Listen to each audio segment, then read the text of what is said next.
भिवानी के पंचायत भवन में डीसी की अध्यक्षता में पराली प्रबंधन को लेकर के अधिकारियों और सरपंचों की बैठक हुई। डीसी ने यह कहा कि पिछली बार जिले में 3 एक्टिव फायर लोकेशन मिली थी। इस बार लक्ष्य है कि इन्हें 0 किया जाए। उन्होंने पराली प्रबंधन के लिए सभी विभागों को मिलकर काम करने के निर्देश दिए हैं और साथ ही बैठक में तय किया गया कि येलो जोन वाले गाँव अगर पराली नहीं जलाते तो उन्हें 26 जनवरी को सम्मानित भी किया जाएगा और किसानों को जागरूक करने की जिम्मेदारी ग्राम स्तरीय टीमों को दी गई है। पराली जलाने वालों पर कार्रवाई और जुर्माने के साथ साथ एफआईआर भी की जाएगी।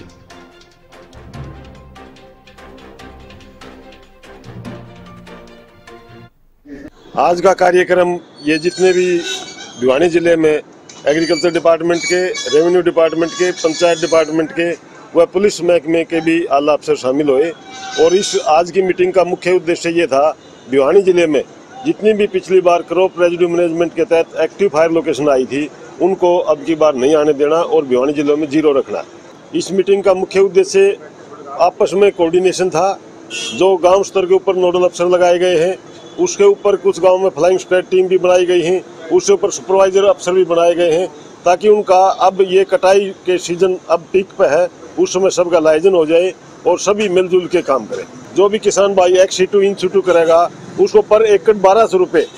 सरकार द्वारा दिए जाएंगे और उसकी जो भी पराली प्रबंध के लिए इम्प्लीमेंट्स होंगे सभी उनको उपलब्ध कराए जाएंगे। तीसरा, जैम को जो इंडस्ट्रीज विनोद में है उन्होंने भी इस मीटिंग में आश्वस्त कराया है जितनी भी उनके पास क्रॉप रेजिड्यू मैनेजमेंट संबंधित या कोई भी ऐसा मटेरियल है उसको भी वो वहाँ सप्लाई कर सकते हैं। आज हमने सभी जितने भी हमारे एग्रीकल्चर ऑफिशियल्स हैं, पंचायत विभाग से, रेवेन्यू विभाग से, एसडीएम साहिबान और पुलिस और सरपंच सबके साथ एक कंबाइंड मीटिंग की है। पिछली बार जो देखने में आया था कि यहाँ पे हमारे यहाँ 3 एक्टिव फायर लोकेशन इंसिडेंट्स आए थे, तो इस बार हमारा यही उद्देश्य है कि इसको 0 लाया जाए और जो दो येलो जोन जो है हमारे उनको भी ख़त्म किया जाए। इसी के रिगार्डिंग ये पूरी मीटिंग थी जिसमें हमने सारे जो भी हमारा पराली प्रबंधन के लिए जो क्रॉप रेजिड्यू मैनेजमेंट में जितनी मशीन्स होती हैं उनकी अवेलेबिलिटी के बारे में और ये जागरूकता की है कि मैक्सिमम से मैक्सिमम हम उसका पराली प्रबंधन ही करें, चाहे इन-2 एक्स-2 जैसे भी हमारी नीड है उस हिसाब से हम करें। ये जी एक इंसेंटिव के तौर पे हमने किया है कि जो भी अगर पिछली बार येलो जोन में थे और अगर